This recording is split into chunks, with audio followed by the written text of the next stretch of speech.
Assalamualaikum warahmatullahi wabarakatuh. Saya Yulia Arpita Ningsih, calon guru penggerak Angkatan 9 Kabupaten Kuantan Sengingi. Hari ini saya ditemani oleh Bapak Yusriandi SPD.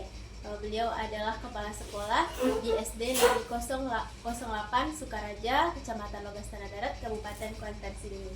Siang Pak. Siang Bu. Sehat ya Pak? Alhamdulillah sehat. Bagaimana proses WP-nya Bu? Alhamdulillah berjalan lancar Pak. Ini kebetulan saya ada tugas wawancara nih Pak pada modul 3.1 terkait dengan pengambilan keputusan berdasarkan nilai-nilai kebajikan. Jadi saya ingin mengajukan beberapa pertanyaan ya Pak. Yang pertama, selama Bapak menjadi kepala sekolah tentu sudah mengalami berbagai macam permasalahan gitu ya Pak. Ada tidak Pak suatu masalah yang Bapak hadapi yang membuat terjadinya dilema antara benar, di satu sisi juga benar, yang terjadi gitu Pak? Baik Bu, kalau masalah dilema etika tadi dalam kita sehari-hari tentu ada kan sebenarnya Bu, apalagi kita sebagai pemimpin di sekolah ataupun pemimpin di kelas tentu kita punya dilema. Yang terjadi selama ini ada beberapa kasus yang sering dialami, contohnya itu ada setiap akhir tahun tuh masalah rapat kenaikan kelas kan ya Bu. Nah, jadi di SD itu kan kalau dulu kan sering kita mendengar tidak naik kelas kan ya Bu. Kemudian namun sebenarnya sekarang naik kelas itu ditiadakan sebenarnya. Nah, cuma tentu kita punya pertimbangan juga kan itu. Apalagi di dalam kurikulum itu sebenarnya ada aturan yang kita apakan di sana ya Bu. Nah, jadi misalnya seperti itu. Jadi guru-guru kelas itu tadi menyampaikan hal-hal itu. Misalnya ada satu anak, anak ini nggak layak naik itu kan. Nah, di sisi lain bisa layak naik itu. Nah, jadi tentu pertimbangannya, dilemanya di situ. Kalau dia dinaikkan, tentu nanti akan menjadi kecemburuan sosial dengan teman-teman yang lain karena mungkin kemampuannya tadi tidak sama atau kurang dari temannya dalam sisi akademiknya gitu. Sementara kalau ditinggalkan atau tidak naik kelas, tentu kita merujuk lagi ke kurikulum sekarang itu kan. Nah, tentu juga dia menjadi beban moral bagi dia seperti itu. Mungkin seperti itu kasus yang pernah saya alami. Jadi itu ya Pak. Lalu keputusan apa nih yang Bapak ambil saat itu Pak? Setelah melalui rapat itu, saya yang merupakan yang didahulukan selangkah dari rekan-rekan yang lain, tetap pertama mendengar semua masukan-masukan dari rekan-rekan tadi. Akhirnya saya ambil sebuah keputusan tetap menaikkan anak tadi, naikkan kelasnya, namun dengan syarat tertentu. Misalnya kalau dia tadi tugasnya tidak selesai, otomatis harus selesaikan dulu kan gitu. Nah, ada tugas-tugas yang belum selesai, mungkin ada hal-hal yang mungkin tidak terpenuhi, harus dipenuhi dulu. Nah, mungkin dengan syarat itu baru bisa dia naik ke kelasnya. Mungkin seperti itu Bu. Jadi tetap harus ada yang dia lalui supaya terpenuhi syarat kenaikan kelas ya. Jadi Pak, untuk mengidentifikasi nih Pak kasus-kasus yang muncul ini atau masalah-masalah yang muncul, baik itu berupa dilema etika maupun rujukan moral, bagaimana cara Bapak nih mengidentifikasi mana yang dilema etika, mana yang rujukan moral? Membedakan antara dilema etika dengan rujukan moral, tentu pertama kita mengidentifikasi kasusnya dulu ya Bu ya. Kasus yang merupakan mana yang dilema etika, tentu kita kumpulkan dulu, identifikasi dulu, kumpulkan mana yang rujukan moral dengan mempelajari kasus-kasusnya, mencari sumber-sumbernya, siapa yang terlibat di sana, baru nanti kasus itu disimpulkan, ya kan? Kemudian apa yang terjadi, kemudian baru menindaklanjutinya pengambilan keputusannya, baik yang berkaitan dengan dilema etika maupun rujukan moral. Jadi setelah kita identifikasi ini termasuk dilema etika, ini termasuk rujukan moral. Nah, setelah kita kumpulkan tadi bukti-bukti yang apanya, dilema etikanya atau rujukan moralnya dari masalah itu, baru kita ambil sebuah keputusan. Karena di dilema etika kan kita tahu bahwa itu keputusan yang harus diambil dia sama-sama benar, itu benar lawan benar kan seperti itu. Sedangkan rujukan moral mungkin bisa kita ambil benang merahnya karena benar lawan salah kan seperti itu. Mungkin seperti itu Bu. Jadi intinya kalau dilema etika jelas benar lawan benar. Iya, Pak. betul. Kalau bujukan moral ada benar lawan salah sebenarnya Pak. Iya, iya. Baik Pak, jadi selama ini bagaimana Bapak menjalankan pengambilan keputusan, terutama untuk kasus-kasus dilema kepentingan yang sama-sama benar? Iya, iya. Sebelum mengambil sebuah keputusan dilema etika, terlebih dahulu kita kumpulkan dulu fakta-faktanya. Kasusnya apa? Tentu kita cari dulu faktanya kan. Ya. Artinya sumbernya dari mana, siapa yang terindikasi di situ, siapa saja yang terlibat, itu kan. Baru kita analisis. Setelah itu kita kumpulkan semuanya, analisis benar salahnya di mana. Nah, kemudian baru membuat alternatif solusinya. Apa solusi yang bisa kita ambil? Mungkin dengan kalau misalnya kita ambil keputusan ini, nanti apa dampak akibatnya, kan seperti itu kan. Nah, baru kita tahu ini benar lawan benar nih, ini mana yang lebih nilai-nilai kebijakannya, mana yang lebih kita dahulukan, mungkin seperti itu Bu. Kemudian begitu juga dengan solusinya nanti, keputusan kemudian dapat merefleksikannya serta kesemuanya harus dibawa dalam kesadaran kita atau berkolaborasi dengan teman tadi sebelum membuat keputusannya tadi Bu. Biasa ya Kak, jadi Iya. ada beberapa hal yang harus dilakukan Iya. dalam pengambilan keputusan ya Pak. Jadi langkah-langkah atau strategi apa nih yang biasanya Bapak lakukan dalam menyelesaikan masalah dilema ini? Iya, iya. Pertama langkahnya menentukan penyebab masalahnya apa. Nah, itu terus jelas kita telusuri dulu kan, itu kan. Iya. Apa masalahnya bisa terjadi, tentu kita cari penyebabnya apa. Kemudian menentukan siapa saja yang terlibat di sana. Nah, tentu kita cari lagi. Ini siapa aja tadi masalahnya di sini, siapa yang terlibat. Tentu kita jadikan fakta-fakta kan, itu kan. Kemudian baru saya diskusikan dengan rekan pejabat di sekolah, dengan warga sekolah lah intinya seperti itu kan, bisa dengan guru, bisa dengan mungkin komite. Nah, hal itu saya ajak mereka berkolaborasi, berdiskusi, membuat bagaimana keputusan ini bisa menjadi keputusan yang solutif, itulah solusinya bisa ada kayak gitu kan. Jadi menimbang lagi dari berbagai sudut pandang sebelum membuat sebuah keputusan itu, dan setiap keputusan itu bisa diterima oleh berbagai pihak, mungkin seperti itu langkah-langkah ya. Jadi keputusannya itu dipertimbangkan apakah Iya. nanti bisa diterima oleh berbagai pihak gitu. Iya. Seperti pada kasus anak tadi Anak ya Pak, tadi, ya, kenaikan kayak kelas kelas tadi. Jadi ada tidak Pak hal-hal yang Bapak anggap efektif nih dalam pengambilan keputusan ini? Iya. Kalau hal-hal yang lebih efektif tentu tetap ujungnya koordinasi tadi Bu. Koordinasi apapun nanti keputusan yang kita ambil, kalau kita sudah koordinasi dulu dengan berbagai stakeholder yang ada dalam bidang pendidikan, mungkin itu keputusan yang bisa kita ambil misalnya dengan komite, dengan warga sekolah, guru, tenaga pendidikan kan.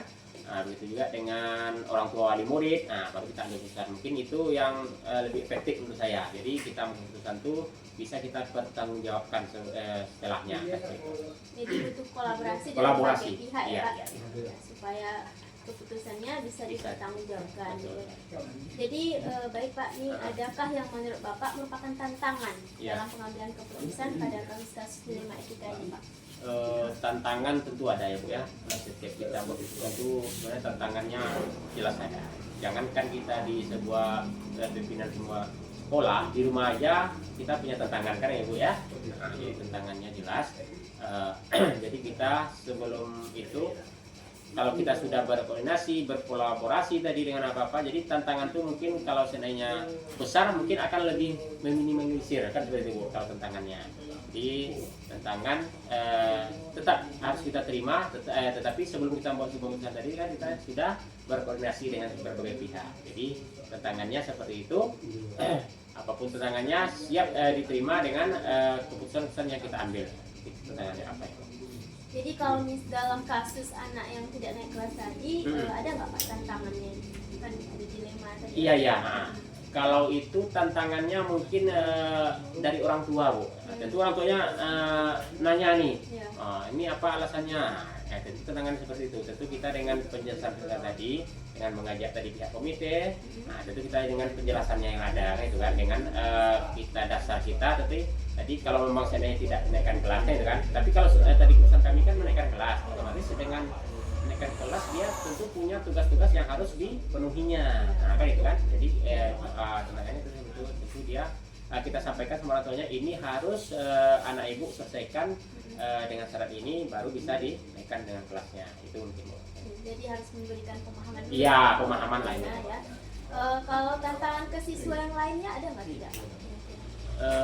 Tentu ada Bu. Tantangan siswa lain, kalau siswa lain tentu dia akan menjadi bertanya, Pak, misalnya kemampuan satu anak tuh memang di bawah rata-rata, nah, tentu dia bertanya, kok bisa naik kelas Pak? Sementara dia misalnya membaca kan tidak lancar, nah, tentu itu tantangannya. Dia akan bertanya, kok dengan nggak bisa naik kelas, dia tidak bisa baca, dia bisa naik kelas juga Pak? Bisa sebetulnya tantangan jadinya kan. Tentu kita harus ada penjelasannya ke dia. Nah itu mungkin tantangan dari rekan siswa-siswa yang lain. Kita memberi pemahaman. Memberi pemahaman lagi. Biar tidak terjadi. Ya. Kesalahpahaman Ya, dari siswa nanti dia malah ikut-ikut pula ya Pak. Betul ya. Jadi apakah Bapak ini memiliki sebuah jadwal atau aturan dalam menyelesaikan kasus dilema etika ini Pak? Maksudnya apakah langsung diselesaikan saat itu atau memiliki jadwal khusus dalam menyelesaikannya? Ya. Kalau jadwal khusus selama ini tidak ada Bu. Tidak ada punya jadwal khusus, namun tergantung dari situasi dan kondisi yang dialami lah gitu. Misalnya suatu masalah yang mungkin bisa diambil suatu keputusan langsung atau ringan, misal masalahnya bisa langsung aja gitu, dengan tanpa pertimbangan yang lebih memerlukan koordinasi dulu gitu kan. Kan ada suatu keputusan tuh bisa kita cepat kan itu kan, memerlukan keputusan yang cepat, seperti itu. Dan bisa langsung diputuskan waktu itu. Jika masalahnya mungkin agak berat, nah itu tentu perlu kita koordinasi dulu, gitu kan. Mungkin bisa kita tangguhkan, kita bicarakan lagi dengan rekan-rekan yang lain, dengan majelis guru, gitu kan. Dengan pihak yang terkait tadi seperti apa yang harusnya kita ambil sebuah keputusan itu, baru nanti diambil sebuah keputusannya. Mungkin itu apa ya? Kalau jadwal khusus tidak ada. Berarti tergantung situasi lah ya. Kondisinya ya Pak. Iya. Oke, baik Pak. Adakah seseorang Pak atau faktor-faktor yang mungkin yang selama ini dapat mempermudah Bapak dalam mengambil sebuah keputusan? Kalau faktor-faktor tentu ada ya Bu ya. Kita tuh sebagai pemimpin tidak mungkin berdiri sendiri kan, nah, tentu kita tetap perlu kerjasama atau kolaborasi dengan yang lain. Seperti dengan majelis guru kan, jelas itu tidak bisa kita sendiri. Itu juga dengan mungkin komite sekolah atau tenaga pendidikan. Nah itu harus kita menjadi pertimbangan bagi kita membuat sebuah keputusan. Jadi faktor-faktor itu tetap akan mempengaruhi sebuah keputusan, walaupun nanti keputusannya tetap kita yang ambil itu kan. Nah seperti itu. Jadi tetap ada kolaborasi gitu ya Pak. Baik Pak, ini pertanyaan terakhir ya Pak. Ya. Dari semua hal yang telah Bapak sampaikan tadi, pembelajaran apa nih yang dapat Bapak petik dari pengalaman Bapak mengambil keputusan dari sebuah masalah dilema etika ini?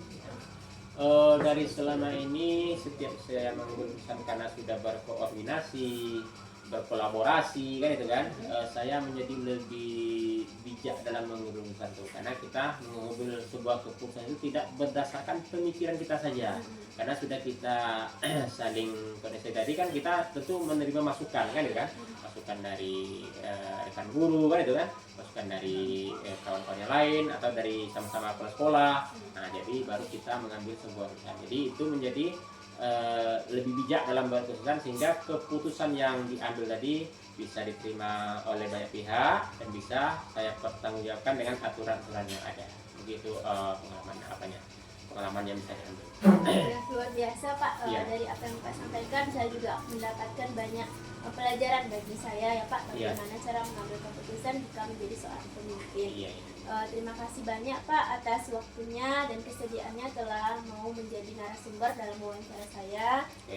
Semoga Bapak dimudahkan dalam mengambil keputusan, dalam menyelesaikan segala urusannya sebagai kepala sekolah. Terima kasih Bu. Terima kasih Pak Yandi. Demikianlah wawancara kali ini terkait dengan pengambilan keputusan berdasarkan nilai-nilai kebajikan. Saya Yulia Arpitaningsih. Assalamualaikum warahmatullahi wabarakatuh.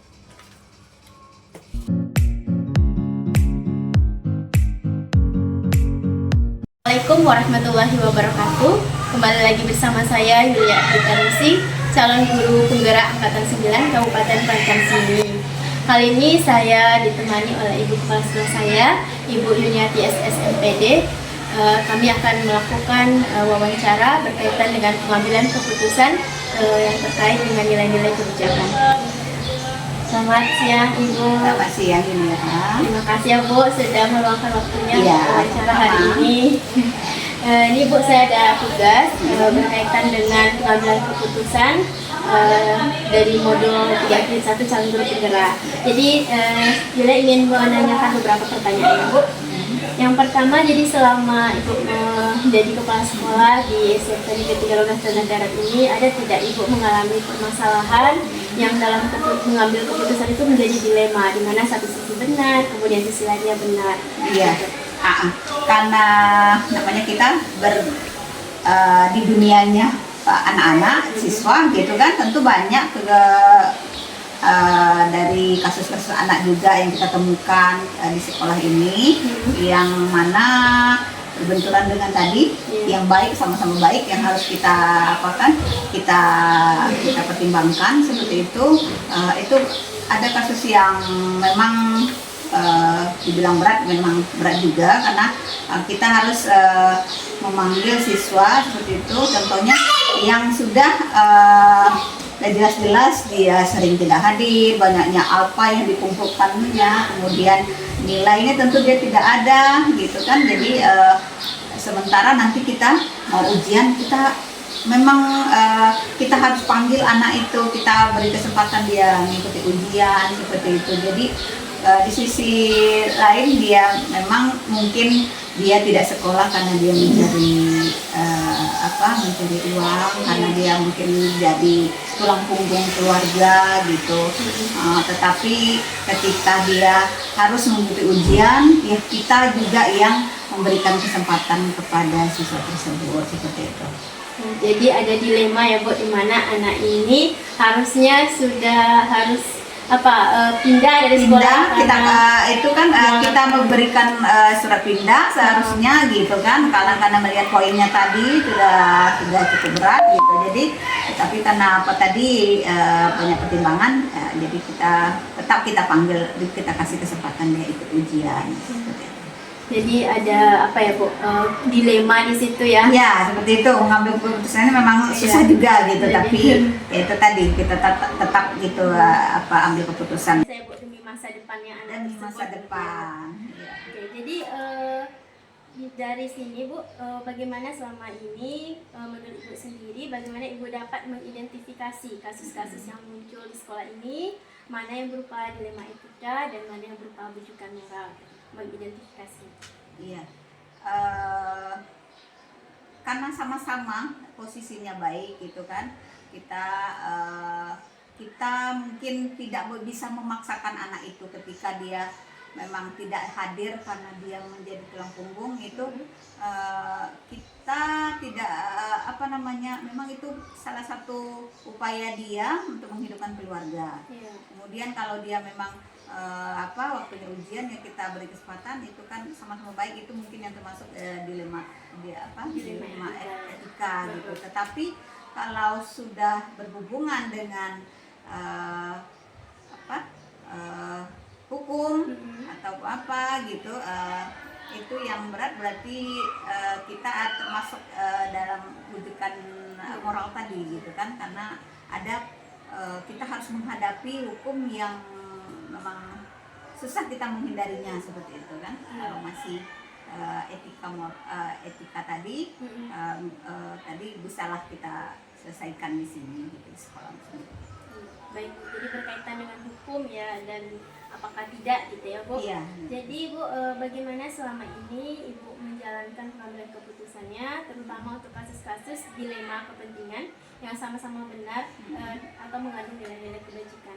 Bagaimana mengambil keputusannya? Untuk mengambil keputusan, tentu kita tidak boleh keputusan itu diambil sendiri, karena itu semuanya untuk kepentingan anak itu. Kemudian kita mempertimbangkan dari berbagai kendala yang lain. Nanti kalau salah dalam mengambil keputusan, sementara kita juga harus masukan dari yang lain kita perlukan gitu. Jadi ya tentu kita meminta masukan dari guru yang lain, ataupun nanti kita bawa ke forum, kita libatkan ke semua guru seperti itu. Baik, Bu. Jadi butuh kolaborasi Iya, berarti, Bu. betul. Oke, jadi ada nggak Bu langkah-langkah atau mungkin strategi yang biasanya Ibu lakukan dalam penyelesaian masalah dilema ini? Eh, Semua kasus itu kan yang menangani pertama itu adalah yang paling dekat adalah wali kelasnya, guru BK, kemudian eh, kalaupun masih bisa turun tangan itu adalah wakil kepala sekolah gitu Mas ya Pak. Jadi kalau selesai di situ itu lebih gampang, berarti kasusnya ringan itu termasuk. Tapi kalau sudah sampai ke kepala sekolah berarti sudah kasusnya berat. Itu kepala sekolah bertanya atau meminta masukan dari wakil kepala sekolah juga, kemudian atau guru senior, dan kalau kita kembalikan lagi ke forum guru-guru. Jadi ditengok dulu apakah ringan, apakah Iya, berat ya Bu. Kalau sudah seperti sampai itu. ke Ibu baru bisa dimusyawarahkan gitu ya Bu. Bicarakan, ya. Oke, jadi ada nggak Bu hal-hal yang Ibu anggap efektif dalam pengambilan keputusan pada kasus-kasus dilema etika ini? Iya. Kalau kita gitu terbentur di posisi seperti itu, sama-sama benar gitu kan, sama apanya. Jadi yang efektif itu memang tadi yang sudah seperti yang diutarakan tadi, keputusan kan tidak diambil dari satu pihak aja gitu kan, kita libatkan yang lain, kemudian kita memikirkan ke depannya juga gitu. Kalau kita baik sama untuk siswa itu juga berarti nanti bagaimana tanggapan orang tuanya juga baik, untuk posisi kita di sekolah juga baik, ya itu yang kita lakukan. Jadi kita ya berpihak pada muridnya. Iya, kalau seperti itu. Oke, jadi baik Bu. Jadi adakah yang menurut Ibu merupakan tantangan dalam pengambilan keputusan pada kasus-kasus dilema etika ini? Tetap semuanya ada tantangannya. Terutama kalau kita kan memberikan kemudahan berarti tadi kan ke siswa yang seperti kejadian Rehan tadi gitu kan. Tentu tanggapan dari teman-temannya itu banyak yang tidak puas dengan keputusan yang kita ambil gitu kan. Mereka tentu ingin kalau berarti yang malas berarti ya sudah waktunya keluar gitu kan, atau apa gitu. Jadi tanggapan teman-temannya. Jadi seperti itu tentu kita harus memberi atau memberikan sosialisasi ataupun memberikan kepada siswa kita yang lain. Jadi supaya pengertian mereka tentang kawannya yang memang di posisi seperti itu tuh baik juga gitu. Jadi tidak tertularlah penyakit yang anak yang tadi bermasalah tadi gitu kan. Jadi memberikan pemahaman gitu ya Bu. Seperti itu. Karena kepedulian berarti Iya. dan memberikan pemahaman kepada siswa. Baik Bu, jadi apakah Ibu memiliki sebuah aturan atau jadwal tertentu dalam menyelesaikan sebuah kasus dilema etika ini? Seperti apakah menyelesaikan langsung di tempat atau memiliki jadwal khusus gitu dalam menyelesaikannya? Iya. Kalau berarti kasus itu sampai ke depan kita, itu berarti kan sudah yang berat, Ya. berarti itu cepat harus diselesaikan gitu, langsung di tempat ataupun hari itu juga, atau tidak menunggu waktu lama, memang harus diselesaikan seperti itu. Berarti dalam waktu cepat, harus cepat. Apakah itu akan didapatkan Atau gitu, bagaimana langsung. Jadi Bu, adakah seseorang atau faktor-faktor yang mungkin yang selama ini dapat mempermudah Ibu dalam mengambil sebuah keputusan untuk kasus-kasus dilema etika ini? Iya, kita punya kepala sekolah tentu punya wakil. Ya. Wakil adalah orang yang terdekat dengan kita.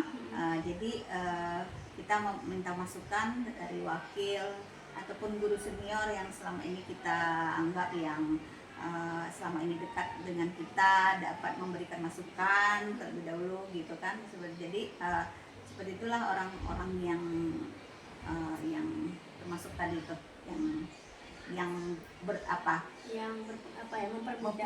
mempunyai andil dalam untuk mengambil keputusan itu. Mereka tidak bisa dilepaskan dari kita. Jadi tapi kalau dari mereka juga kita ambil keputusannya itu, kita kembalikan lagi ke forum, ya kita apakan juga ke forum.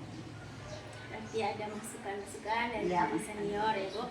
Baik Bu, pertanyaan terakhir ya Bu, dari semua hal yang telah Ibu sampaikan tadi, apa pembelajaran yang dapat Ibu petik dari pengalaman Ibu dalam mengambil keputusan yang terkait dengan dilema etika ini? Iya. Ternyata mengambil keputusan itu memang tidak mudah, apalagi dia di mana posisinya itu memang sama-sama benar, sama-sama positif begitu kan, tetapi tetap hati nurani juga yang berkata kalau memang itu yang terbaik untuk anak, untuk orang tua, untuk kita semua di sekolah ini, itu juga yang harus kita ambil keputusannya.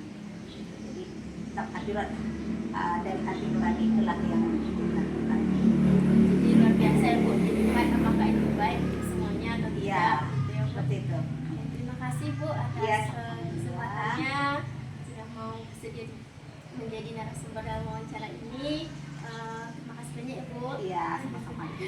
Oke, demikianlah wawancara kali ini terkait dengan pengambilan keputusan berdasarkan nilai-nilai kebajikan. Saya akhiri. Assalamualaikum warahmatullahi wabarakatuh.